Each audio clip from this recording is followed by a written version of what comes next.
I still can't believe I spent $285,000 just to get back at an insufferable HOA board, but it was honestly the best investment of my life.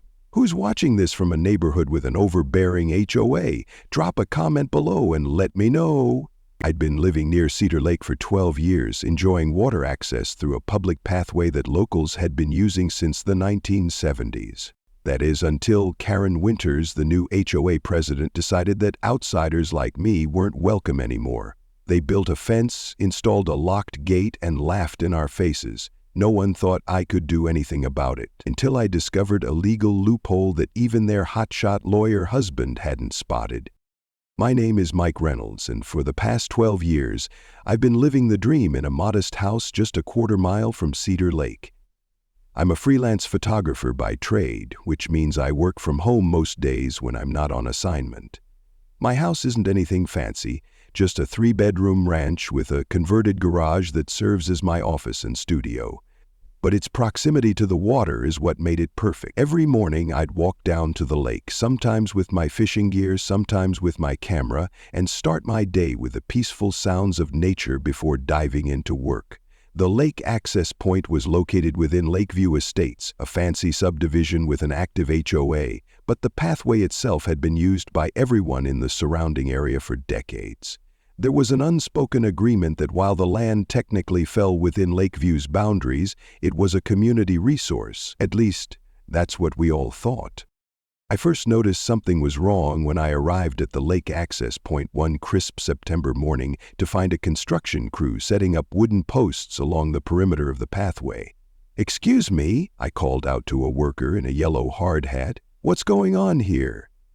The man looked uncomfortable, avoiding eye contact as he mumbled something about HOA orders. That's when I noticed the sign they were preparing to install. Lakeview Estates residents only, make required for entry. My stomach dropped. There had never been restrictions before. This pathway had been used by the entire community for as long as anyone could remember.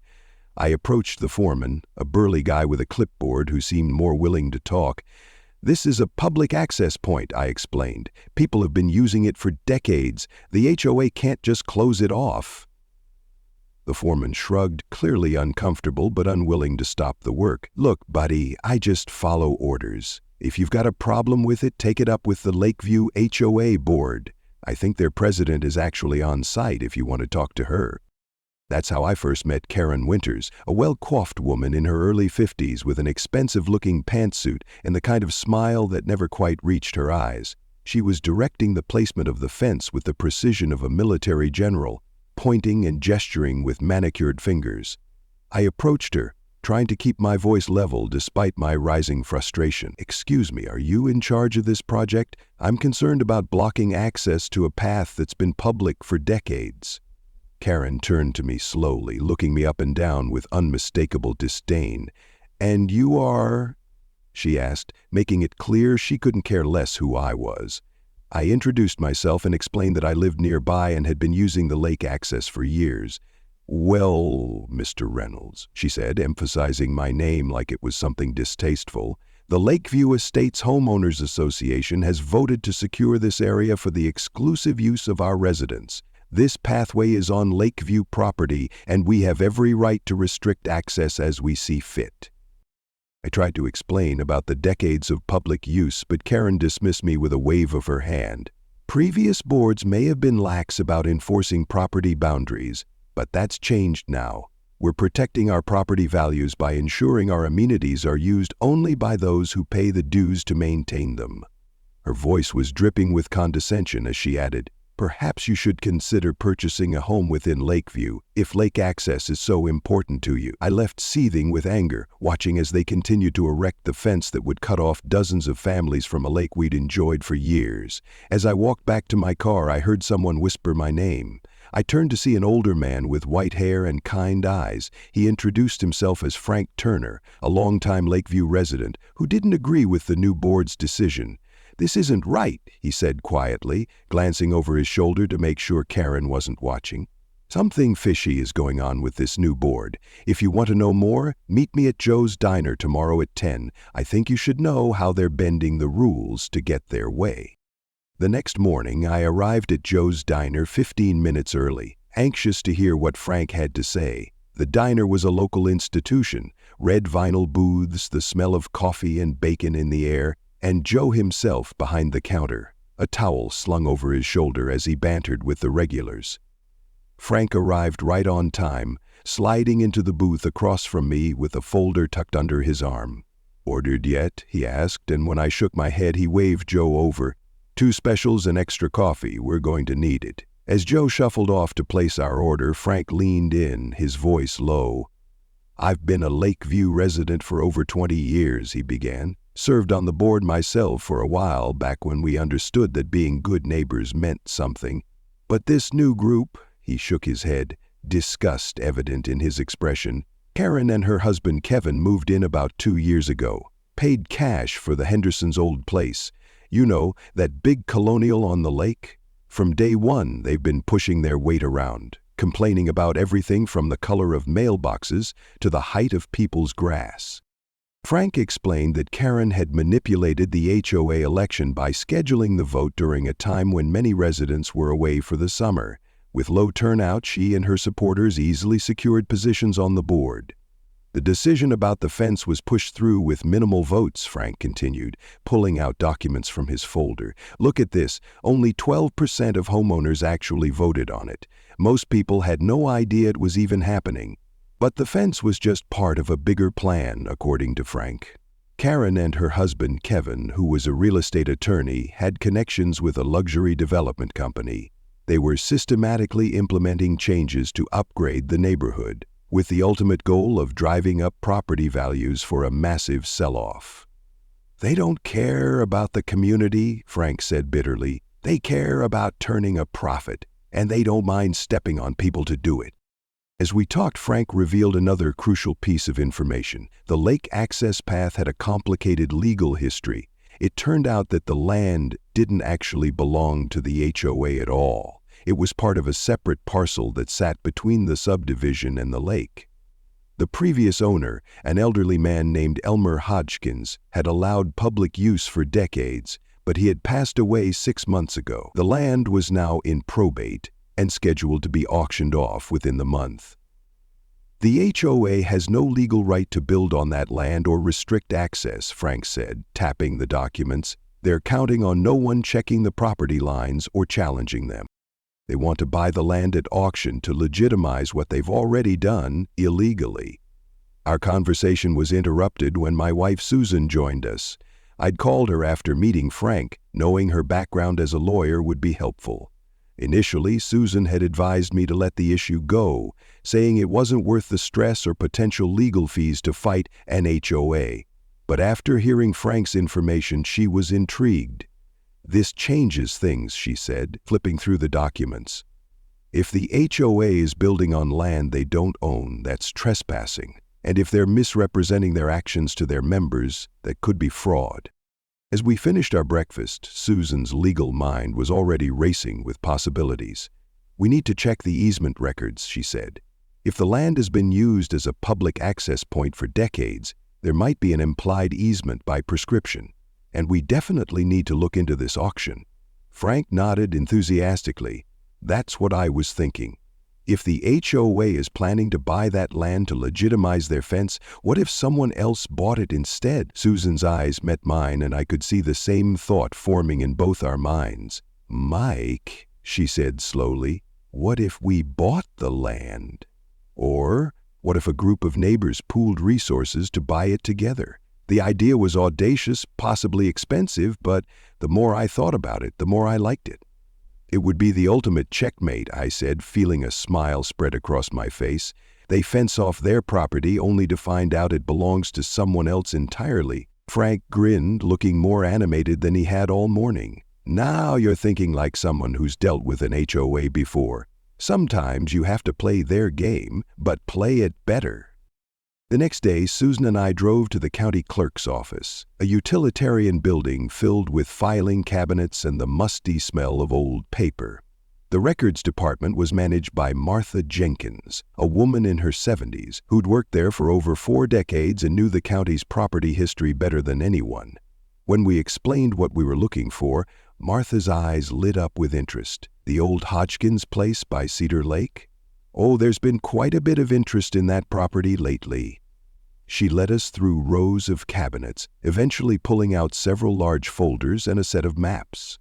Elmer was a dear friend, she said as she spread the documents on a table. He loved that his property gave people access to the lake. Said his father had bought it specifically to ensure the lake wouldn't just become a playground for the wealthy. Martha helped us trace the property's history, confirming what Frank had told us. The lake access path was indeed on Elmer's property, not HOA land. The property was in probate, with no direct heirs, scheduled for auction in less than a month. "You're not the first ones asking about this," Martha confided, glancing around to make sure no one was listening.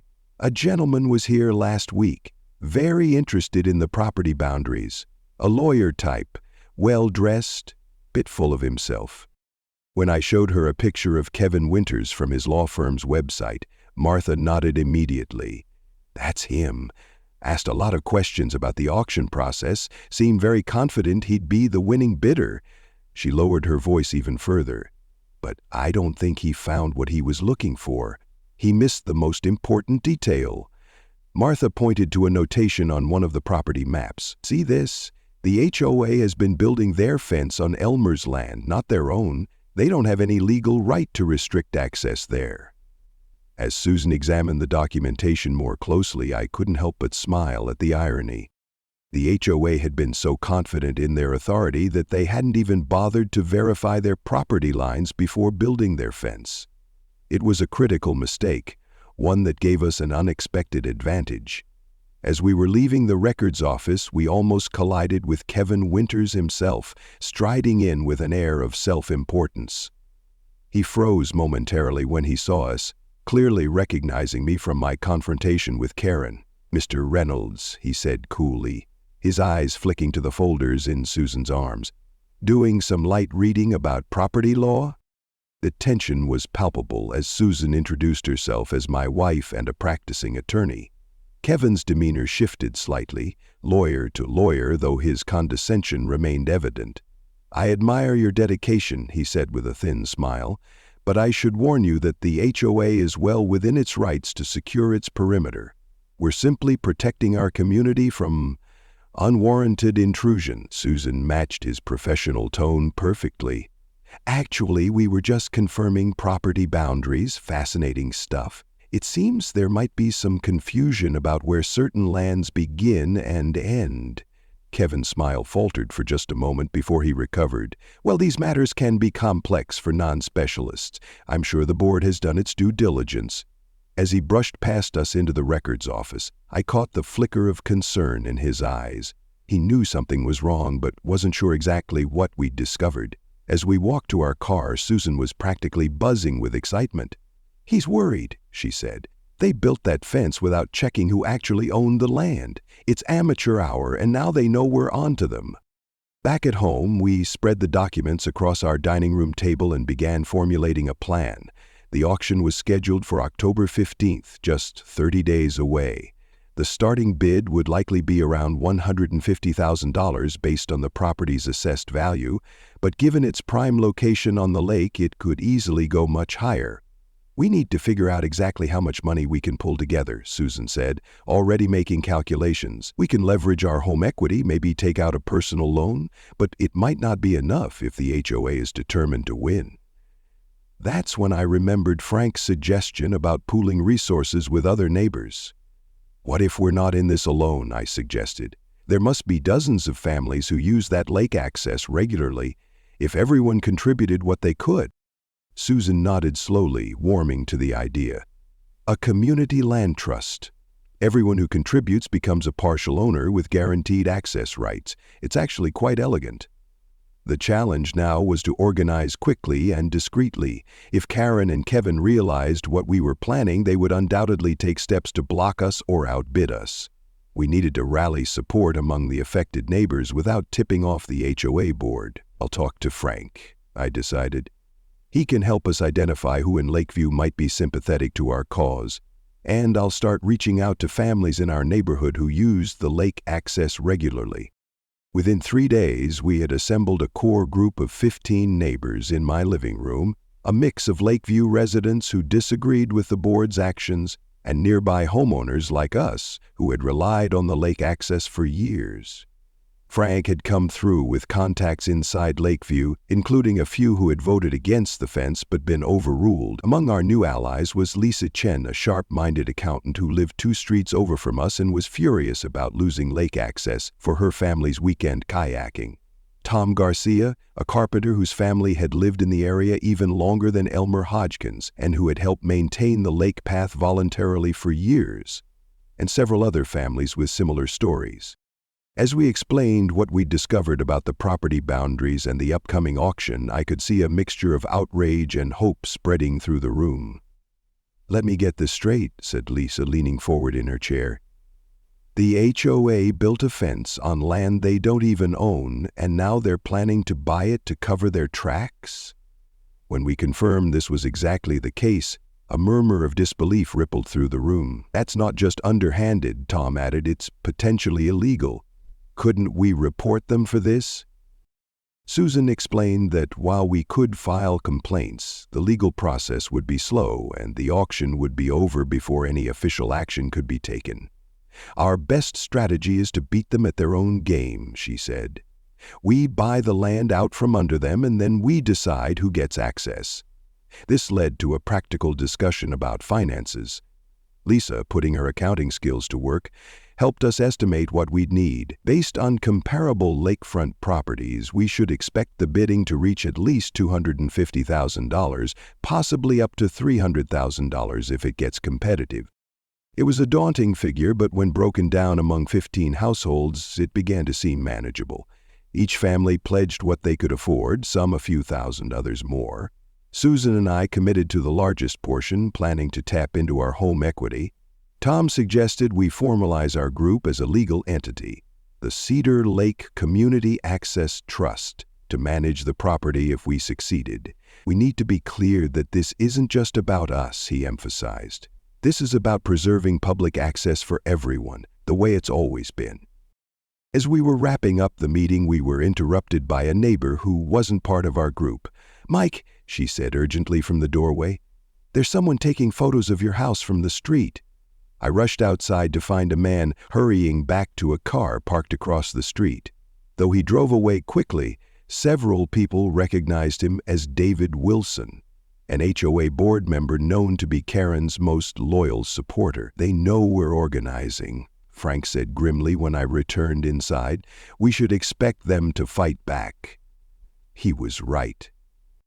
The very next morning, I received an email from the county planning department informing me that a complaint had been filed about unauthorized business activities at my address. Someone had reported that I was running an unlicensed photography studio and seeing clients at all hours. It was a blatant attempt at intimidation. While I did work from home, my business was properly licensed and I rarely saw clients there. "It's starting," I told Susan as I showed her the email. "They're trying to distract us and wear us down with bureaucratic harassment." Susan's jaw tightened with determination.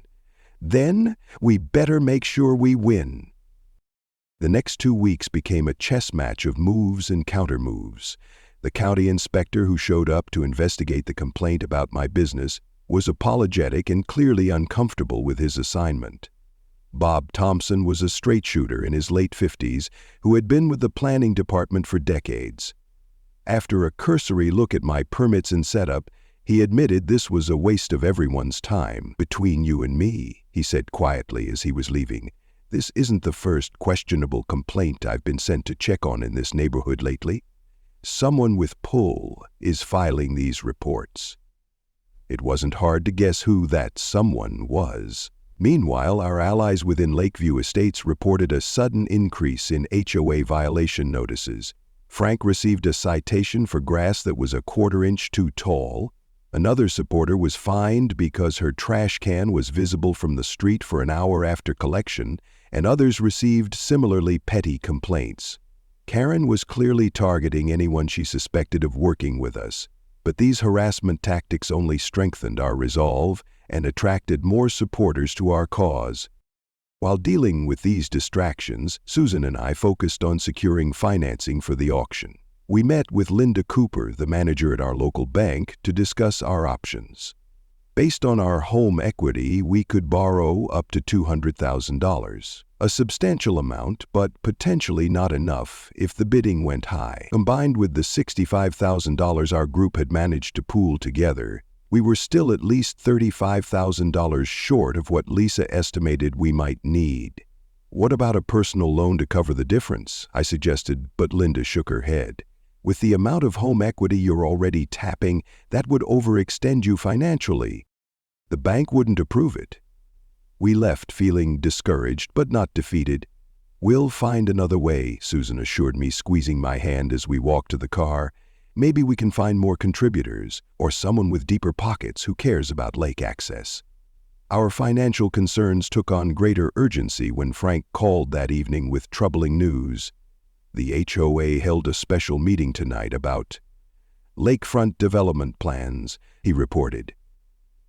Karen unveiled a proposal for an exclusive private beach for residents only, with boat slips and a clubhouse. They're working with a developer called Morrison Luxury Properties to make it happen. The name immediately raised red flags for Susan. Morrison? Isn't that Kevin's last name? A quick internet search confirmed our suspicions. Morrison Luxury Properties was run by Jack Morrison, Kevin Winter's older brother. The nepotism was blatant, and it revealed the true scale of their ambitions. This wasn't just about keeping outsiders away from the lake. It was about transforming the entire lakefront into an upscale development that would massively increase property values and line the Winters' pockets in the process. Some HOA members were starting to question these plans, especially when they learned about the family connection and the estimated cost per household to fund the development.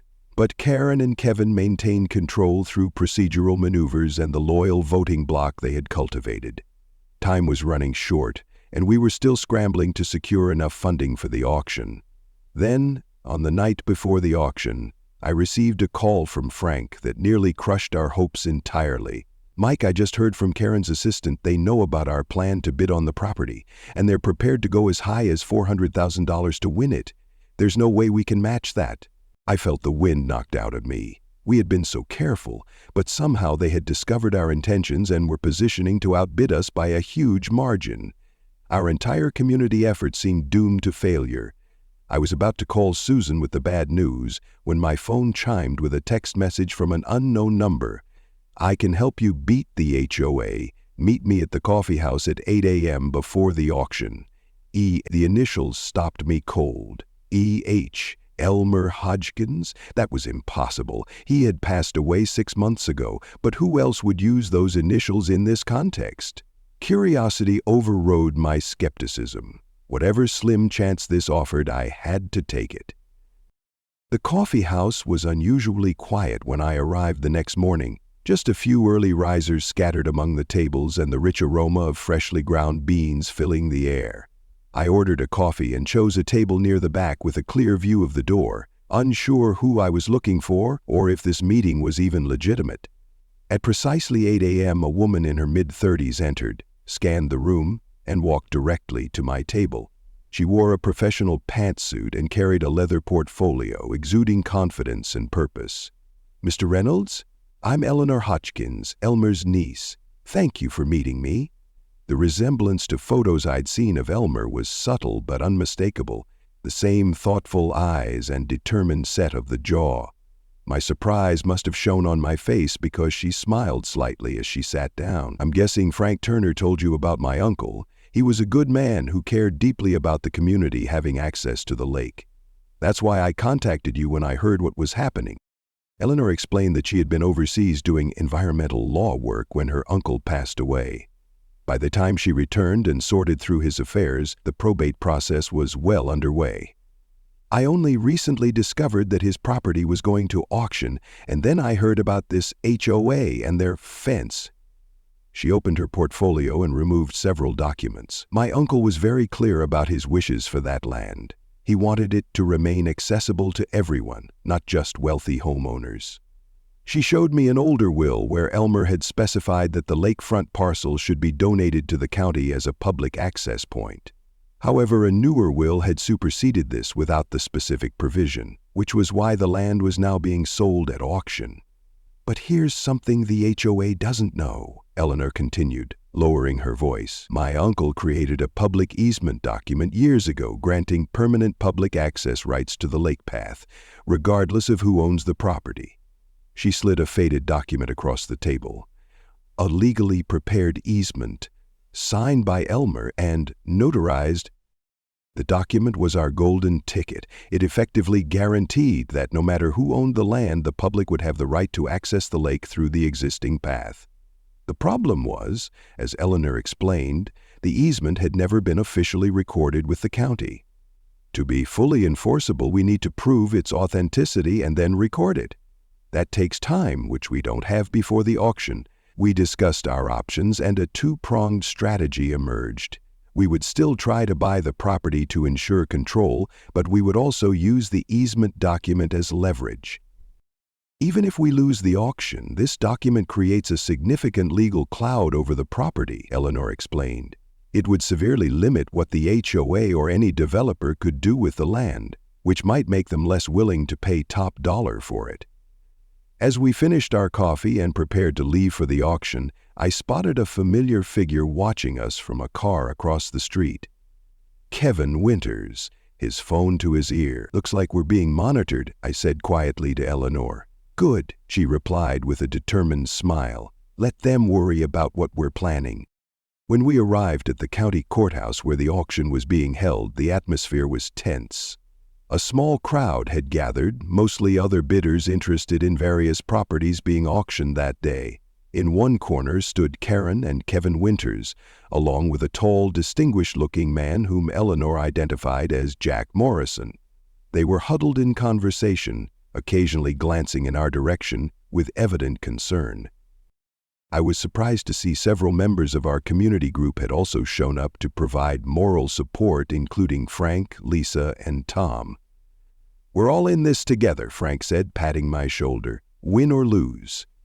The auctioneer, Margaret Williams, was a no-nonsense woman in her 60s who ran the proceedings with brisk efficiency. When she announced the Hodgkins lakefront property, I felt my heart rate accelerate. This was it. Everything we had worked for came down to the next few minutes. "We'll start the bidding at $150,000, Margaret announced.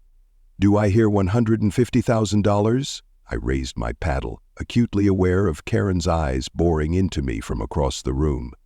"I have $150,000? Jack Morrison immediately raised his paddle. $175,000. The bid was casual, almost dismissive, as if the amount was inconsequential to him. I countered $185,000. Back and forth we went, the price climbing steadily in $10,000 increments. At $225,000, I could feel the strain. We were approaching the limit of what our community group had pooled together. Jack seemed completely unfazed, his expression neutral as he continued to bid. By the time we reached $265,000, I was stretched to the absolute maximum of our resources, combining our community pool with the home equity loan. I raised my paddle for what I feared would be the last time, my mouth dry with anxiety. $265,000. Margaret looked to Jack, who nodded almost imperceptibly. $275,000, he said, his voice betraying no emotion. I hesitated, my paddle halfway up. We didn't have another $10,000. This was the moment I had dreaded, being outbid with no recourse. I looked to Susan, who squeezed my hand supportively but shook her head slightly. We were tapped out. Just as Margaret began her going once count, Eleanor suddenly stood up. "Point of order," she called out clearly, her lawyer's voice commanding attention. "Before this auction proceeds further, I need to submit relevant information that affects the value and usability of this property." The room fell silent as Eleanor approached the auctioneer and presented the easement document. "This is a legally executed public access easement for the property in question, signed by the previous owner, my uncle Elmer Hodgkins. It grants permanent public right-of-ways across the property to Cedar Lake, regardless of ownership. Margaret examined the document with a frown while Karen and Kevin hurried forward to object. "This is completely irregular and inappropriate," Kevin protested, his lawyer persona in full force. "That document has never been officially recorded and has no bearing on this auction. It's an obvious attempt to manipulate the bidding process." Eleanor stood her ground.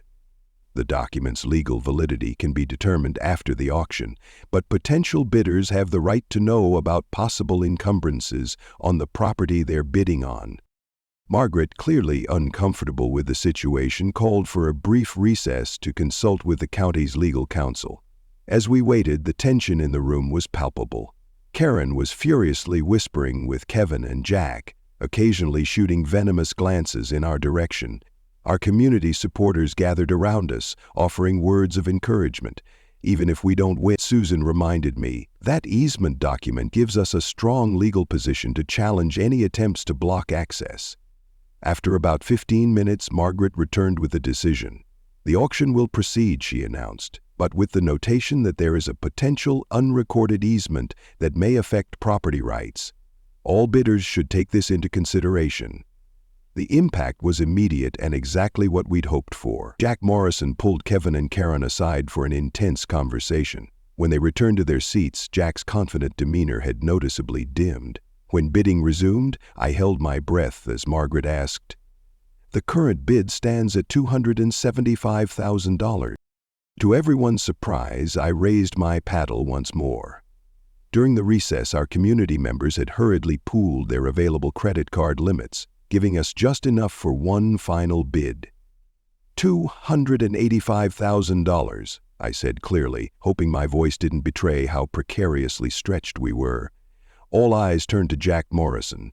He hesitated, consulting quietly with Kevin, who was shaking his head emphatically. After what felt like an eternity, Jack lowered his eyes. "No further bid," he said curtly. I could hardly believe it. Margaret proceeded with her count, going once, going twice, sold to bidder number 28 for $285,000. A cheer erupted from our supporters while Karen's face contorted with rage. She started toward us, but Kevin caught her arm, whispering urgently in her ear. As our group celebrated, Kevin approached me, his lawyer's mask firmly in place despite the obvious defeat. "Congratulations, Mr. Reynolds," he said with cold civility. "But don't forget that you still have to live alongside Lakeview Estates. The HOA has many ways to make things difficult for neighboring properties." I smiled, unfazed by his thinly veiled threat. "Actually, Kevin, I think you might want to check your email when you get home. Your HOA members might have something to say about your leadership."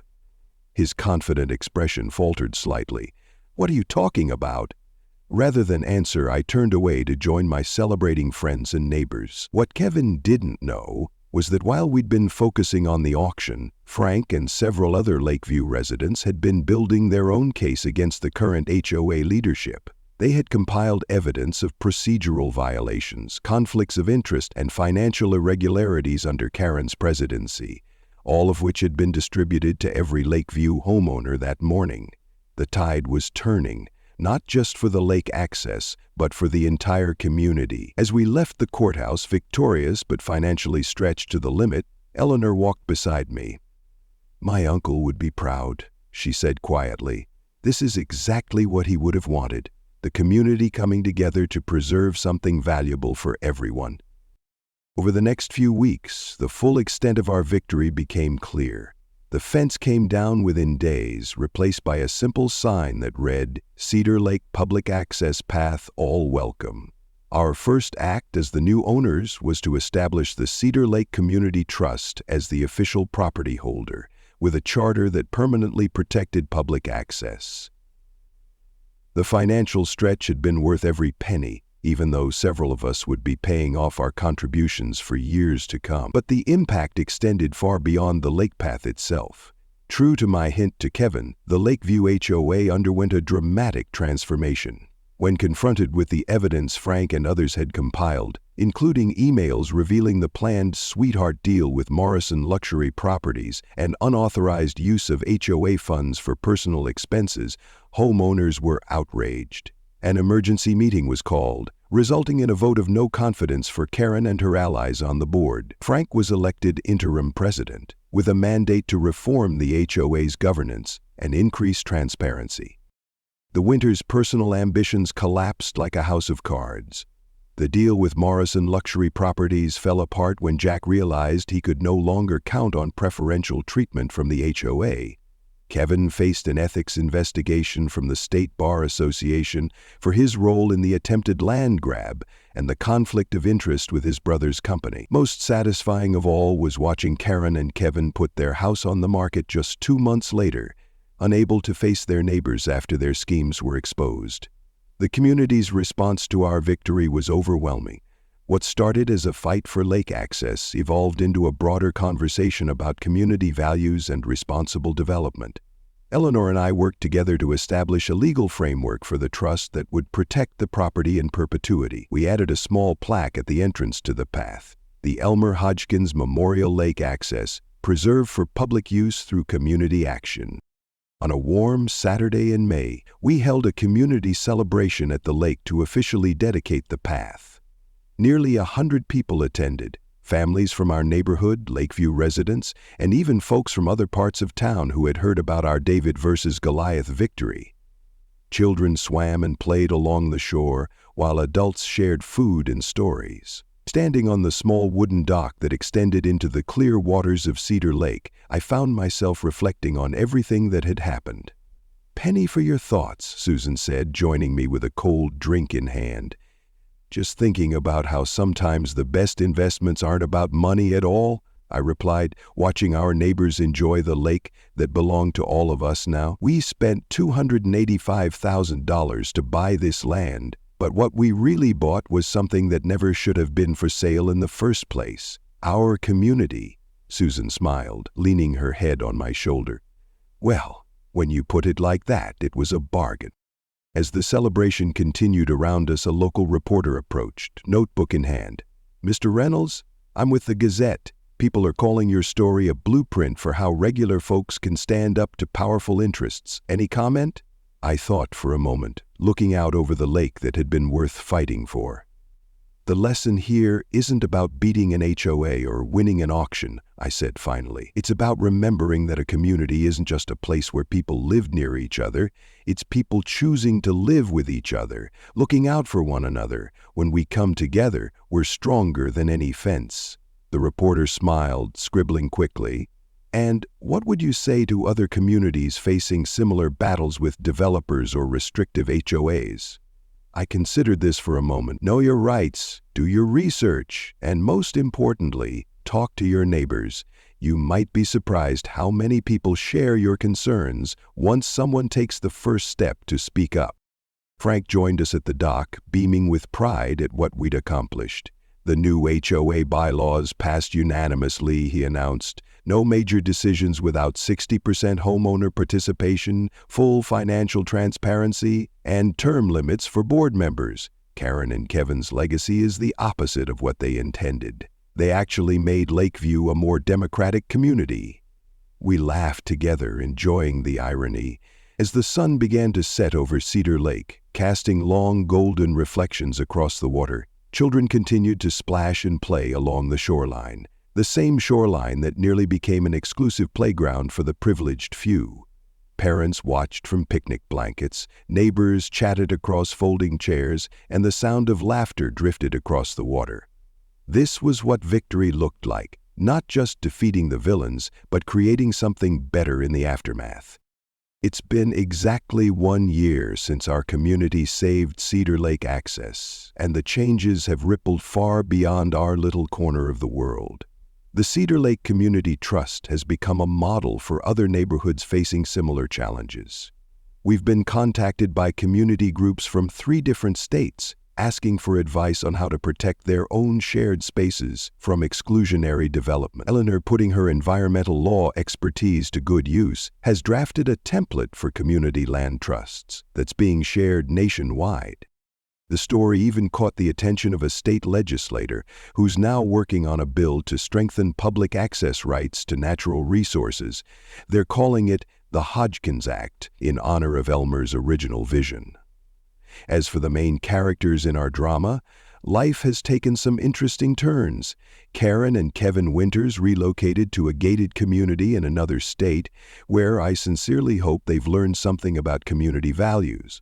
Kevin's law license was suspended for 6 months following the ethics investigation into his conflict of interest with his brother's company. Jack Morrison's development company faced financial difficulties after the failed Cedar Lake project and subsequent negative publicity. Within Lakeview Estates, the transformation has been remarkable. Under Frank's leadership, the HOA has shifted from an enforcement-focused entity to a community-building organization.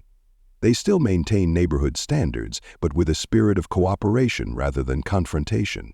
The monthly meetings, once sparsely attended contentious affairs, are now well-attended community gatherings that often end with shared meals and socializing. Most surprisingly, property values have actually increased in both Lakeview and our neighboring areas. It turns out that being known as a friendly, accessible community with shared lake access is a selling point for many home buyers. Our own financial situation has stabilized after the stretch of buying the lakefront property. The community members who contributed have formed a tight-knit group, proud of what we accomplished together. We established a small annual fee for the trust's maintenance, but it's voluntary and far less than any HOA dues would be. The path to the lake has never looked better, with volunteers regularly maintaining it and even adding native plant gardens along the route. Today's anniversary celebration is larger than the original dedication, with food trucks, a local band, and even the mayor making an appearance. As I watch families enjoying the lakefront that we saved together, I can't help but reflect on how close we came to losing it. If any one piece of our puzzle had been missing, Frank's inside information, Eleanor's discovery of the easement document, the community's willingness to pool resources, Susan's legal expertise, we might have failed. It was the combination of all these elements, plus a healthy dose of determination, that allowed us to prevail. The Cedar Lake access path now has a new sign, a beautiful wooden marker carved by Tom Garcia that reads, "Sometimes you have to buy the fence to stop others from building one." It's become something of a local landmark, with people often taking photos next to it. I've framed a picture of that sign in my home office as a reminder that standing up for what's right, even when it seems impossible, is always worth the effort. As the celebration continues around me, a young couple I don't recognize approaches. "Are you Mike Reynolds?" the woman asks. When I nod, she continues, "We just moved into the neighborhood last month. Everyone told us we had to meet the guy who took on the HOA and won." Her partner adds, "We've never lived somewhere with such a strong sense of community. People actually know their neighbors here." I smile, feeling a deep satisfaction that goes beyond just winning our battle. "Welcome to Cedar Lake," I tell them. "The water's perfect this time of year." As they walk toward the shore, Susan slides her arm through mine. "Not bad for a freelance photographer who just wanted to keep fishing in his favorite spot," she teases. I laugh, watching the sunlight dance across the lake that belongs to all of us. "Best $285,000 I ever spent," I reply, and I mean every word. The reporter from last year returns, now working on a follow-up story about community activism. "Looking back on everything that happened, would you do it all again?" she asks. I don't hesitate for a second. In a heartbeat. Some things are worth fighting for, no matter the cost. As the day winds down and families begin to pack up their picnic baskets and folding chairs, I find myself standing once more at the edge of the lake. The water is calm, reflecting the first stars appearing in the evening sky. Behind me, the sounds of my community, laughing, talking, living together, create a perfect backdrop to the gentle lapping of waves against the shore. I take a deep breath of the cool evening air, filled with the sense of lake water and pine trees. This moment, this place, these people, this is what victory really means. Not defeating enemies or outsmarting opponents, but creating something worth preserving. Tomorrow, I'll wake up early as I always do, walk down to this same spot with my camera or fishing rod, and start my day by the water. Only now, I'll do so with the knowledge that this place will remain open for generations to come, not because we were lucky, but because when it mattered most, an ordinary group of neighbors chose to stand together and make a difference. From my vantage point on the dock, I can see the spot where Karen once stood, supervising the construction of a fence meant to keep people like me out. Now children play there freely, seniors sit on benches enjoying the view, and neighbors greet each other as they pass by. Sometimes the best revenge isn't just winning the battle, it's creating a better world in the aftermath. And as I turn to join the last of our celebration, heading home under a sky full of stars with friends all around me, I know with absolute certainty we did exactly that.